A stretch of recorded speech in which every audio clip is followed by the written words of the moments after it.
நமஸ்காரம். ஸ்ரீ மாணிக்ய பிரபு மகராஜ் சச்சரித்திரம் பிற்பகுதி உத்தரார்த்தம்.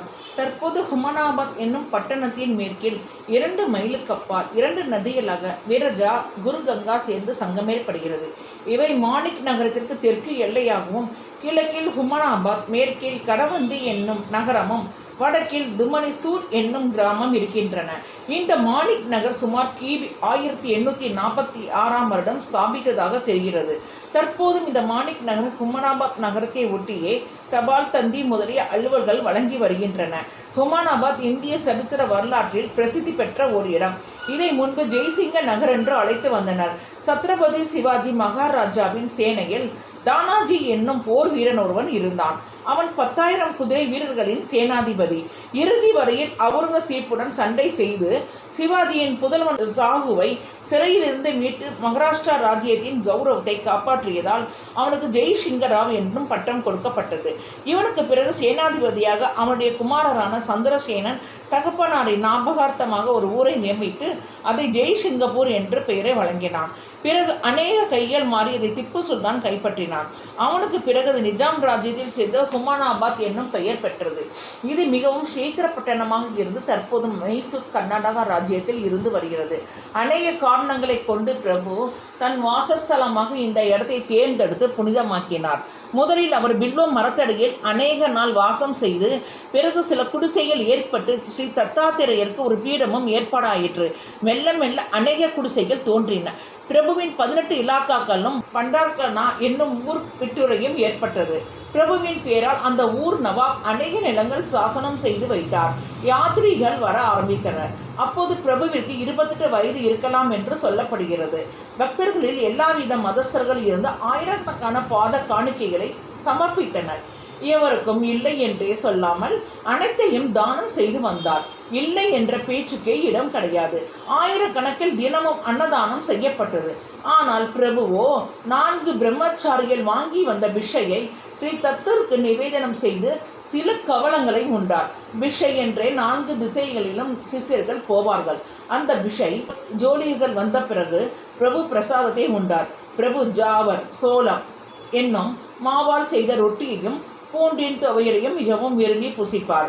அந்த இடத்திற்கு பிரபு வந்ததை அறிந்து அவருடைய தாயார், தம்பி முதலியவர்களும் கல்யாணியை விட்டு இங்கு குடி வந்தனர். செல்ல செல்ல அந்த ஊர் ஒரு பட்டணமாக திகழ ஆரம்பித்தது. கடை கண்ணிகள் ஏற்பட்டன. 4 திசைகளிலும் சிப்பாய்கள் காவல் காக்க முற்பட்டனர். இடத்திற்கு ராஜகளை ஏற்பட்டு முன்போல் நித்திய ஸ்ரீ நித்திய மங்களமாக விளங்க தொடங்கியது. எல்லா நிர்வாகமும் தம்பி தாத்யா சாஹிப் அவர்களின் மேற்பார்வையில் வந்தது. பிரபு பக்தர்களிடம் மிகவும் ஆவலுடன் சம்பாஷித்து அவர்களுடன் வாதாடுவார். பக்தர் செய்யும் பிரசங்கங்களை கேட்டு தலையாட்டி வாக் வாக் என்ற ஆதரவை தெரிவிப்பார். அந்த வேளையில் ஆகாரத்தை பற்றியோ மற்ற யோசனையோ அவருக்கு ஏற்படாது. அன்புடன் ஹாஷியம் கலந்ததுதான் பிரபு பேசுவது வழக்கம். அவருடன் பேச எவரும் ஆசைப்படுவார்கள். ஒருவேளை ஹுமனாபாத்தின் தாலுக்தாரான குலாம் முஸ்தாபாய் என்னும் எவனம் பிரபுவை காண வந்தான். அரேபிய பாஷையிலும் பிரபுவின் பாண்டித்யத்தை கேட்டு ஆச்சரியப்பட்டான். மிகவும் படிப்பாளியாலான மௌலிகளை காட்டிலும் திருக்குரானின் அர்த்தங்களையும் முஸ்லிம்களின் தர்மங்களையும் எடுத்து உரைப்பதை கண்டு மகிழ்ந்து, பிரபு ஒரு முசல்மானாக இருந்திருந்தால் கட்டாயம் அவரை பின்பற்றி ஒரு சிஷ்யனாக சேவை செய்ய வாய்ப்பிருக்கக்கூடும் என்று சொன்னான். இதை கேட்ட பிரபு தானும் ஒரு முசல்மானாக ஆசைதான் என்றும், ஆனால் திருக்குரானில் ரவ் உல் ஆல்மின் என்ற சொல்லுவதாகவும் ரவ் உல் முசல்மின் என்று சொல்லவில்லை என்றும் சொல்ல அவன் இதை கேட்டு வெட்கமடைந்தான். அந்த சொற்களின் தாத்பரியம் மிகவும் ரகசியமானது. ரவ் உல் ஆல்மின் என்றால் உலகத்தின் அதிபதி, எல்லோருக்கும் சொந்தமானவன். ரவ் உல் முசல்மின் என்றால் முஸ்லிம்களுடைய அதிபதி என்பது பிரபு பரந்த நோக்கமும் எல்லா தர்மங்களின் தத்துவங்களிலும் நாட்டமும் உள்ளவர்.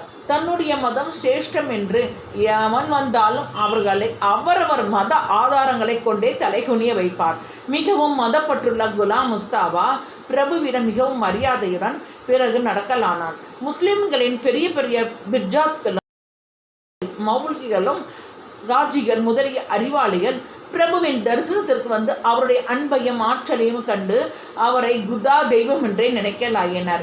இவர்களை தவிர சாஸ்திரிகள், பிராணியர், பண்டிதர், ஹரிதாசர், சங்கீத வித்வான்கள், நாட்டியக்காரிகள் இவர்களின் கூட்டமும் அங்கு எப்போதும் இருந்து வந்தது. அந்த இடம் ஒரு ராஜ சமஸ்தானமாக விளங்கத் தொடங்கியது. வருஷா வருஷம் 10-15 லட்சம் ரூபாய் தொகை வரவு செலவு ஏற்பட்டது. இவை தவிர சாப்பாட்டு செலவு வேறு ஆக மொத்தம் 30-32 லட்சம் ரூபாயில் வரவு செலவானதாக தெரிகிறது. ஒரு கோவணத்துடன் சிறிய குடிசையில் இருந்து கொண்டு பிரபுவின் அமானுஷ்யமான காரியங்களை கண்டால் அவரை அவதார புருஷன் என்று சொல்ல என்ன தடை? இந்த 3 சகோதரர்களான 3 ரத்னங்களை பெற அவர்களுடைய தாய் என்ன பாக்கியம் செய்திருந்தாலோ என்றும் அவள் ஆனந்த கடலில் மூழ்கியிருந்தார். அவளுக்கு வேண்டிய தான தர்மங்களையும் விரதங்களையும் ஒன்று விடாமல் நடத்தி அவைகளை மதிக்கவும் செய்தனர். ஒருவேளை மாணிக் நகரில் 20-25 திருடர்கள் அங்கு வந்துள்ள யாத்திரிகள் அவரவர் மூட்டைகளை தலை மடியில் வைத்துக்கொண்டு தூங்குகையில் அவைகளை பறிமுதல் செய்தனர். மூட்டைகளில் அவர்களுக்கு வேண்டிய சாமான்களும் ரொக்கமும் இருந்தது. நடுநிசியில் எல்லோரும் திருட என்று கூக்குரலிட ஊரில் ஜனங்கள் அனைவரும் கூடிவிட்டனர். பில்வ மரத்தடியில் கட்டிலின் மீது தூங்கிக் கொண்டிருந்த பிரபுவும் கலவரத்தை கேட்டு கண்விழித்தார். அவர்களிடம் திருட்டை பற்றி சொல்ல, அவரவர்கள் உழைப்பினாலும் சத்தியத்தாலும் அடைந்த செல்வம் எங்கும் போகாது என்று கூறி மறுபடியும் தூங்கிவிட்டார். நஷ்டமடைந்த ஜனங்கள் வருத்தப்பட யாவரும் தூங்கவில்லை. கொஞ்ச நேரத்திற்கு பிறகு ஏதோ அழுகை சத்தத்தை கேட்டார்கள்.